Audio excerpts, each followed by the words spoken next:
Hey guys, Sasha and Teresa here, Hi. and we're here to talk about hypnotherapy. And so, Teresa, before you had come in to see me, had you ever done hypnotherapy? No, I had not. And what was the experience like for you? Life-changing. Like, individually, every time I came in here, you fixed part of me. The first time I got my positive outlook back. Yeah. Then we started working on boundaries, then on codependency, and then I was able to open up myself to love again. Let's talk about that one because that one alone is huge. And I know that there's a lot of people out there that are going to be watching this that are going to be like, yeah, I've totally shut myself off to love. And so let's talk about your road from, being shut off to opening yourself back up to love. So it's a long road. Yeah.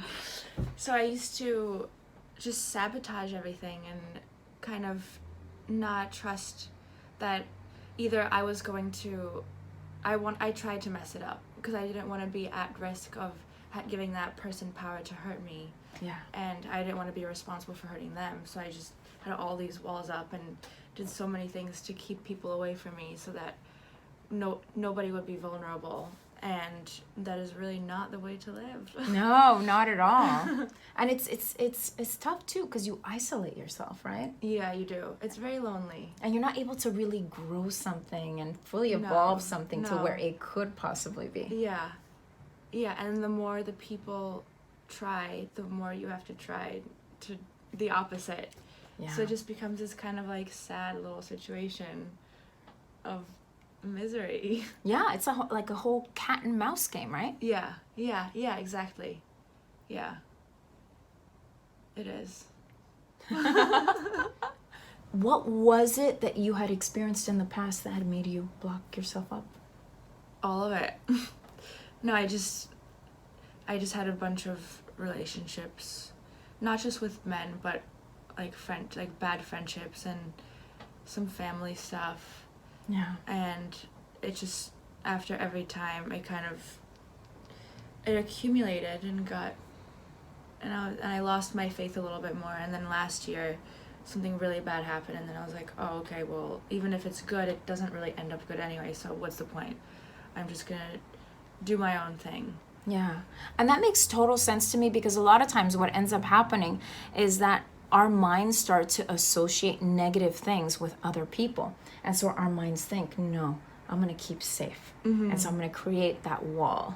Exactly. And so, but in reality, what you're really doing is you're limiting yourself and you're stunting the possibilities of good things happening from those interactions. Exactly. And so our minds will sound off the alarms and say, can't allow this because you never know what might happen. And so I'm gonna stop this before it even starts. Yeah, and especially you're good at that. I am a master. Especially like my current boyfriend now. Yay. He's actually a really good guy. So I was like, oh, I can't do this to him. I have to protect him. I'm gonna be noble, and I'm going to make sure that he walks away right now. Which is not really what he was interested in, but and kudos to him that even though you were just pushing him away, that he's a saint. Yeah. I don't even know how he handles me. Wow, yeah, kudos to him. Yeah. He's one patient man. I mean, not just in general.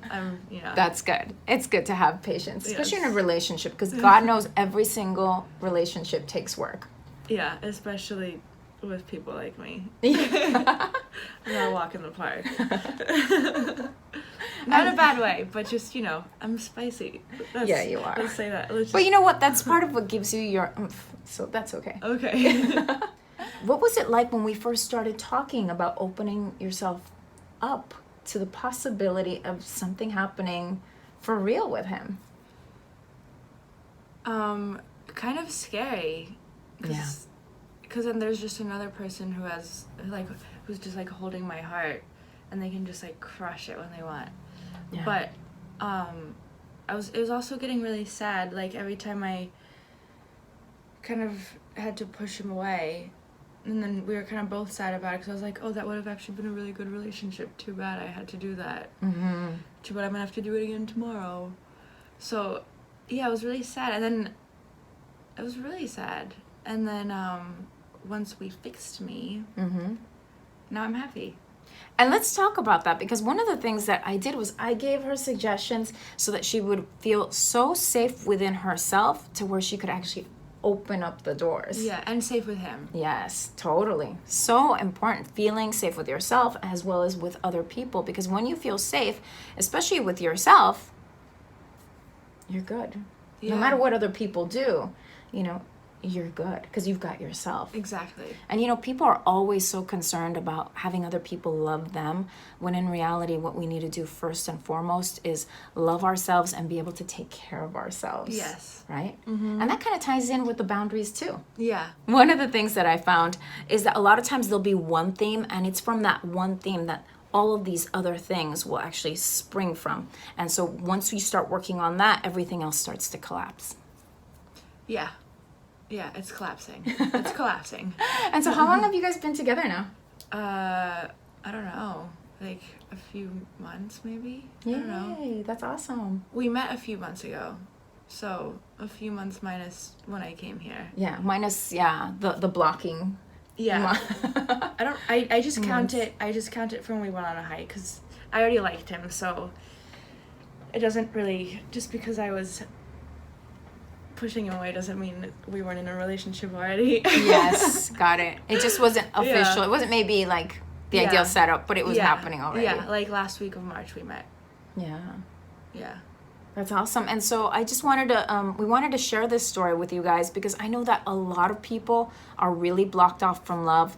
You know, sometimes on my YouTube channel, I'll have people make comments like, yeah, I haven't been open to love for like 10 years. And I'll be like, 10 years? Really? It's a long time. It's a long time. People will do that, in situations where they've had bad situations where people have treated them badly, or where somebody has like walked away, said no to them, and after that they close themselves down, and then after that nothing. When it doesn't have to be that way. No, it does not. So Teresa, is there any particular advice that you can give our viewers in regards to love? Yeah, don't hold back from experiencing experiences. Yeah, right? Because then, better to have loved, better to have loved and lost than never to have loved at all. Boom. That is awesome. All right, guys. Well, I hope you enjoyed this little conversation between Teresa and me. And we're going to make another video on the experience of being hypnotized. So be sure to watch that. Bye for now.